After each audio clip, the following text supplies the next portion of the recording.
Students, हम पढ़ रहे हैं चैप्टर 3 विद्युत रसायन इलेक्ट्रोकेमिस्ट्री।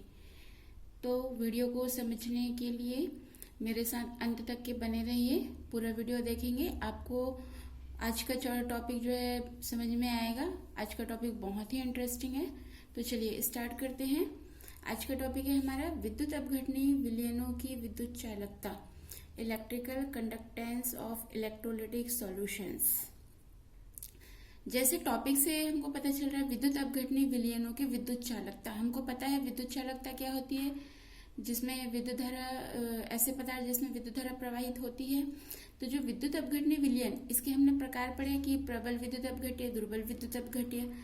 तो जब हम किसी विद्युत अपघट्य पदार्थ को, जैसे चित्र में देख रहे हैं, हम बीकर में पानी ले लिए हैं और उसमें जो है विद्युत अपघट्य पदार्थ को घोल दिए हैं। तो जब किसी विद्युत अपघट्य पदार्थ को लेते हैं और उसमें जो है कोई धातु चालक या फिर जो विद्युत अपघट्य पदार्थ है, इसका विलयन, और जो ये आपका धातु चालक है, इसके बीच की दूरी भी जो है निश्चित रहती है। और इसमें जो लगाया गया वोल्ट, जो विभवांतर है वो V वोल्ट, और इसमें से जो बहने वाली धारा होती है वो I होती है। तो इसमें जब विद्युत धारा बहती है, विद्युत धारा कब बहेगी? जब इलेक्ट्रॉन गति करेंगे। तो जब इलेक्ट्रॉन गति करते हैं, जब इसको वोल्टेज दिया जाता है, तो ये इलेक्ट्रॉन गति करते हैं, और इलेक्ट्रॉन गति करते हैं तो विद्युत धारा बहती है। तो जो धातु चालक है और विद्युत अपघट्य पदार्थ है, इसमें बहने वाली धारा के द्वारा एक प्रतिरोध उत्पन्न किया जाता है। तो इस प्रतिरोध का अध्ययन हम ओम के नियम से करते हैं। तो हम देखते हैं ओम का नियम।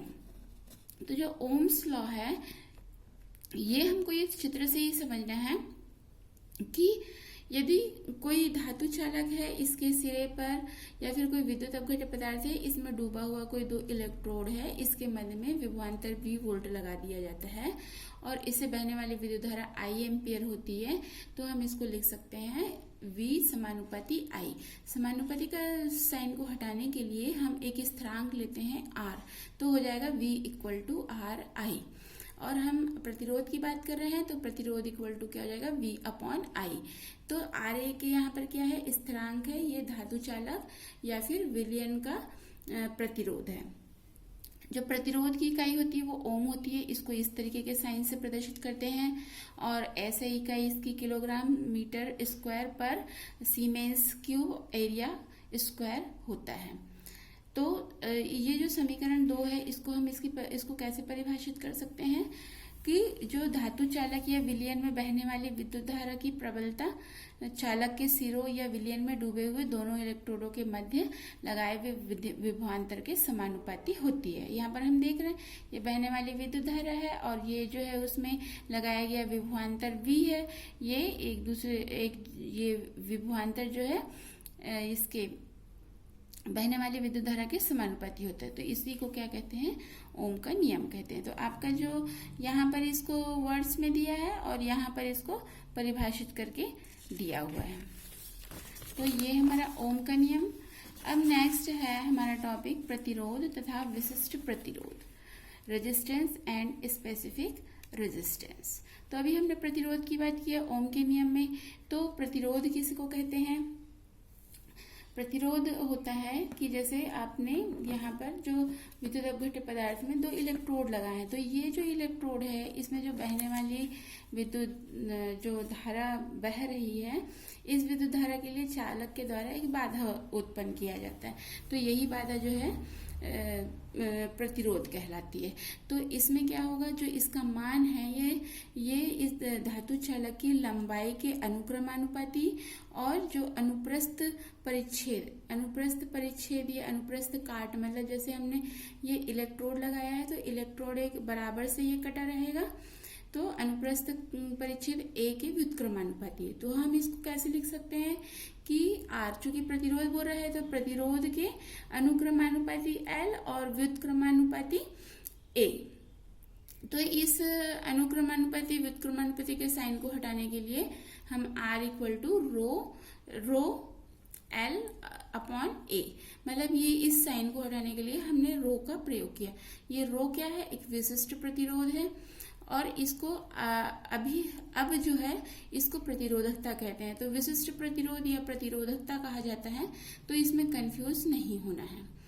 तो जो इसके लिए हम क्या बोल सकते हैं, यदि किसी विद्युत अपघट्य के विलयन को L दूरी पर स्थित A अनुप्रस्थ काट के क्षेत्रफल वाले दो इलेक्ट्रोडों के मध्य रखा जाए तो विलयन द्वारा रोकी गई विद्युत धारा विलयन का प्रतिरोध होती है। ये हो जाएगी आपकी प्रतिरोध की परिभाषा। आप इसको भी लिख सकते हैं या इसको भी लिख सकते हैं।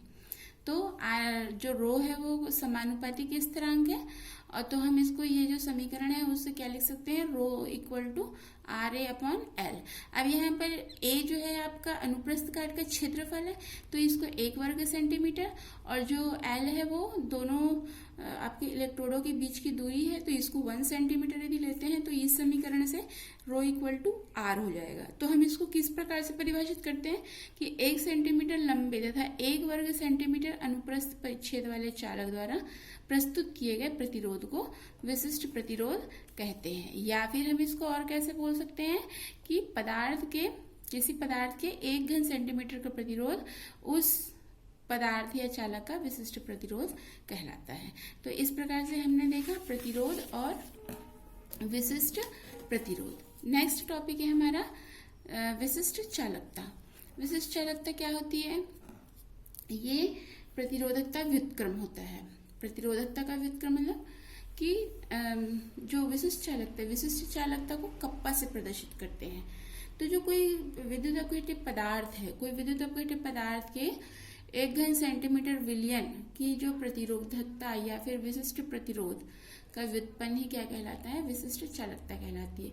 मतलब कप्पा इक्वल टू 1/रो, तो रो की वैल्यू हमने अभी निकाली थी RA अपॉन L, तो हम इसको यहाँ इस इक्वेशन में पुट कर देंगे, तो 1 अपॉन RA अपॉन L, तो इसको सॉल्व करेंगे तो L अपॉन RA, या फिर हम इसको 1 upon R into L upon A ऐसा भी लिख सकते हैं। और चूंकि हमने अभी यहाँ पर विशिष्ट चालकता C equal to 1 upon R होता है, तो कप्पा इक्वल टू हम यहाँ पर C की वैल्यू रखेंगे, तो जो आपका 1 अपॉन R की जगह C रख देंगे, C into L upon A। और तो यहाँ पर जो C है वो क्या है, सेल की चालकता, L जो है आपका पता है दोनों इलेक्ट्रोडों के बीच की दूरी, A जो है इलेक्ट्रोडों के अनुप्रस्थ काट का क्षेत्रफल है, और L अपॉन A जो है एक सेल स्थिरांक होता है। और यहाँ पर कप्पा की SI इकाई जो है सीमेंस मीटर इनवर्स, या फिर सीमेंस सेंटीमीटर इनवर्स, या फिर ओम इनवर्स सेंटीमीटर इनवर्स होती है। तो ये हुआ विशिष्ट चालकता। देन नेक्स्ट है आपका सेल स्थिरांक, जो L अपॉन A है, इसी को सेल स्थिरांक कहा गया है या सेल कांस्टेंट कहा गया है। तो L क्या है, यहाँ पर दो इलेक्ट्रोडों के बीच की दूरी, और A क्या है, इलेक्ट्रोड के तल का क्षेत्रफल। तो इन दोनों के अनुपात को ही सेल स्थिरांक कहते हैं। तो सेल स्थिरांक को पहले x से व्यक्त करते थे, मगर अब जो है G स्टार से व्यक्त करते हैं। तो इसकी भी इकाई जो है सेंटीमीटर इनवर्स, और SI में मीटर इनवर्स होती है। तो K equal to kappa equal to हमने अभी निकाला C into L upon A। तो यहाँ पर जो हमको पता है कि यहाँ पर हमने और एक निकाला था, kappa equal to 1 upon R L upon A। तो यहाँ से हम L अपॉन A हमको पता है कि ये सेल स्थिरांक है, तो G star into 1 upon R, तो हम इसको G स्टार अपॉन R लिख सकते हैं। तो G स्टार क्या है, एक सेल स्थिरांक है, और R जो है प्रतिरोध है। तो विशिष्ट चालकता बराबर सेल स्थिरांक बटे प्रेषित प्रतिरोध। तो यहाँ पर एक शब्द आया विशिष्ट चालकता, तो हम देख लेते हैं। जो रो की इकाई होती है, ये rho equal to RA upon L। तो वहां पर हमने रखा था कि A जो है सेंटीमीटर स्क्वायर और L जो है सेंटीमीटर, तो रो की इकाई जो है ओम सेंटीमीटर होगी। इसका SI इकाई जो है ओम मीटर होता है, क्योंकि 1 ohm metre equal to 100 ohm centimetre होता है। तो हमारा विद्युत अपघटनी चालकता तथा विशिष्ट चालकता, electrolytic conductivity and specific conductivity. अभी हमने पीछे में जो है विशिष्ट चालकता की बात किए थे। तो जो विशिष्ट चालकता है वो कहाँ से हुआ? जो अपना विद्युत अपघटनी चालकता है। विद्युत अपघटनी चालकता क्या है? विद्युत अपघट्यों की विद्युत चालकता उसके प्रतिरोध के विलोम को कहते हैं। जो विशिष्ट चालकता थी वो प्रतिरोधकता के विलोम को कहते हैं, और विद्युत अपघटनी चालकता प्रतिरोध के विलोम को कहते हैं। तो हम विद्युत अपघटनी चालकता को C से प्रदर्शित करते हैं। C = 1/R होता है, और इसकी इकाई जो है सीमेंस होती है। इसको ओम इनवर्स या फिर ओम इनवर्स इस तरीके से, या फिर ओम का साइन बना के ओम इनवर्स या फिर महो भी कहा जाता है, क्योंकि 1 सीमेंस = 1 ओम इनवर्स होता है। तो आई होप आपको समझ में आया होगा। तो वीडियो समझ में आया तो आप लाइक, शेयर और सब्सक्राइब करें, और वीडियो को आगे तक बढ़ाएं ताकि सभी बच्चों के पास ये पहुंचे। Thanks for watching this video.